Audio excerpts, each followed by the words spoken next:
कैसे अब आगे की जो चुनाव होने वाले हैं उसमें क्या जनता धीरे धीरे जागरूक हो रही है, आप ये कहना चाहेंगे इसलिए बीजेपी नहीं में? नहीं नहीं, मैं क्या कहना चाहूँगा, मुझे बोलने दीजिए। मैं सिर्फ ये कहना चाहता हूँ कि जो दो सीटें आप बीजेपी की जीती हुई बता रहे हैं, उनमें एक पे मार्जिन 1,000 वोट का है, और दूसरे पे तकरीबन इतना का ही, 2 ढाई 3 हज़ार का, और वो व्यक्ति कल तक कांग्रेस में थे। आज मैं मध्य प्रदेश की बात कर रहा हूँ। तो कुल मिलाकर के अगर आप देखें तो स्पष्ट है चीज़ें। अब मुझे दुख इस बात का है कि ये चीज़ें मैंडेट में भी आई थी लोकसभा के, लेकिन प्रधानमंत्री जी का दिल है कि मानता ही नहीं। प्रधानमंत्री जी स्वीकार ही नहीं कर पा रहे हैं कि अब की बार 400 पार से 240 के लाले पड़ चुके हैं।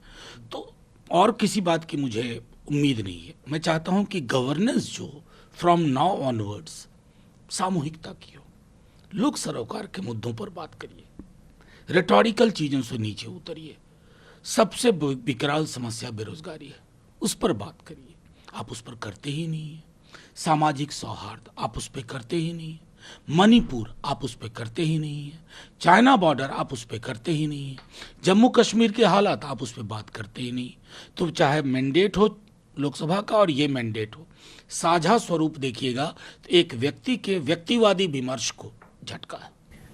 लेकिन बीजेपी बंगाल के जो मजूमदार वो इस बात को कह रहे हैं कि हमने चुनाव आयोग से इस बात की शिकायत की है कि कई बूथों पर बीजेपी को 3 वोट मिले, 4 वोट मिले। एक तरीके से आरोप लगाने की कोशिश कर रहे हैं, नहीं क्या नहीं, ये? वोट ही नहीं होगा तो 3 वोट 4 वोट से ज़्यादा कहाँ मिलेगा। ये तो तीनों सीटें आपकी थी, 4 में से 3 क्यों हारे। मतलब आत्मचिंतन करना चाहिए ना। 3 ही लोगों ने डिसाइड किया होगा, वो भी रिग्रेट करेंगे। अगली बार हो सकता है 3 भी ना आए। तो ये शिकायत करिए तो कुछ पुख्ता यकीन हो। ऐसे ही कि सिर्फ हमको 3 वोट आए 4, ये शिकायत बेमानी है। सर, ओवैसी साहब कल महाराष्ट्र में रखी मुसलमानों की रिप्रेजेंटेशन की। उनका ये मानना है कि 14% मुसलमानों में से एक 4% भी पार्लियामेंट के अंदर जो है उनका रिप्रेजेंटेशन नहीं है। अपर कास्ट ओबीसी बराबरी पे आ गए हैं, मुसलमानों को सोचना चाहिए। क्या ये जो वो बात कह रहे हैं ये चिंता की नहीं, बात है मैं कि सीधी सी बात कहूँ, बीते 10 वर्ष में देश के विमर्श को बहुत गदला कर दिया गया। गांव गांव बट गए, घर बट गए, दीवारें खड़ी हो गई, नुकीली दीवारें, उसको तोड़ने का काम चल रहा है। टूटेगा। मैं ओवैसी साहब से बस इतना कहना चाहता हूँ, ये सारी चीज़ें होंगी, थोड़ा इंतज़ार करिए, धैर्य रखिए, और हाँ, उनकी स्क्रिप्ट को मजबूत मत करिए। आप देखेंगे बहुत जल्द हमारे पार्लियामेंट का, हमारे लेजिस्लेटिव असेंबलीज का कैरेक्टर रिप्रेजेंटेटिव होगा। लेकिन जिस तरह का पोलराइजेशन का माहौल कर दिया था, भाई भाई से बात नहीं कर पा रहा, क्या कर दिया इस देश को। तो उसको मलहम की ज़रूरत है। और मैं आपको यकीन दिलाता हूँ, जब तक अगला चुनाव होगा, ये जो चिंता है ना, कितनी जेन्युइन चिंता है ओवैसी साहब की मैं नहीं जानता, क्योंकि वो तो अपने किले में महदूद है। उनकी चिंता का निराकरण होगा। सर, जम्मू कश्मीर में जम्मू कश्मीर के तमाम जो नेता हैं इस पर चिंता व्यक्त कर रहे हैं। कई लोग तो कह रहे हैं ये म्यूनिसिपैलिटी की तरह एकदम नहीं बन नहीं, गया है। देखिए, ये एक्सपेरिमेंट कर रहे हैं कोऑपरेटिव फेडरलिज्म के नाम पर।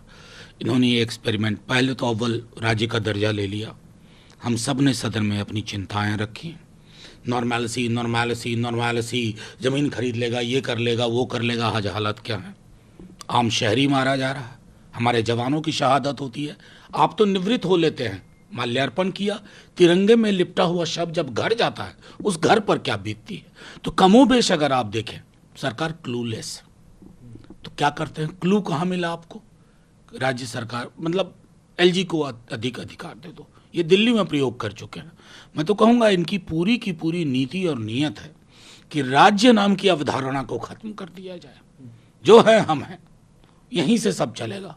दिल्ली या दिल्ली के जो वहाँ पर वो जैसे नहीं, ब्रिटिश पीरियड में था कि वाइसराय का काम, वही सिस्टम ये इनके दिल के अंदर वो बैठा हुआ। सर, एक आखिरी सवाल लूँगा आपसे। अपोजिशन हमेशा बीजेपी पर और प्रधानमंत्री से एम्प्लॉयमेंट की बात करती रही है। कल उन्होंने एक जिक्र किया आरबीआई की रिपोर्ट के हवाले की 8 करोड़ नौकरियां जो हैं अब तक दी गई हैं। ये विकास, अपोजिशन पे कहा कि ये विकास से दूर रहते हैं। इसके अलावा उन्होंने इस बात का भी जिक्र किया कि जैसे जैसे इंफ्रास्ट्रक्चर बढ़ेगा नौकरियां बढ़ती जाएंगी। आप प्रधानमंत्री के पद पर बैठे व्यक्ति को झूठ नहीं बोलना चाहिए, वो झूठ बोल रहा है। खुद अनएम्प्लॉयमेंट का डेटा क्या कहता है? अब युवा जो सड़कों पे है ना, उसको बताइए कि ये फलानी रिपोर्ट आई है, तुम सबको रोजगार मिल चुका है, स्वागत करेंगे आपका। कमाल के लोग, हकीकत स्वीकार करिए। आप तो 2 करोड़ रोजगार प्रति वर्ष के वादे पे आए थे 14 में, और उसके बाद जो जुबान पे आपके ताला लगा, उस ताले की चाबी कहां गुम हो गई पता ही नहीं। अभी देखिए बिहार में तेजस्वी जी जब सरकार में आए नीतीश जी के साथ, नौकरियां मिलने लगी। युवा की आकांक्षा नौकरी है भाई, उसको रोजगार चाहिए। आप उस हकीकत को स्वीकार नहीं कर पा रहे हैं। पूरे चुनाव में आप नौकरी और रोजगार पे बोले एक बार नहीं। भैंस, मंगलसूत्र, मुजरा, टोटी तोड़ लेगा, बिजली काट देगा, इस विमर्श में नौकरियां गुम हो गई। तो उस हकीकत को स्वीकार करिए और ये आंकड़ों की बाजीगरी खत्म करिए। For exclusive and insightful videos, subscribe to our new channel ABP Live Premium.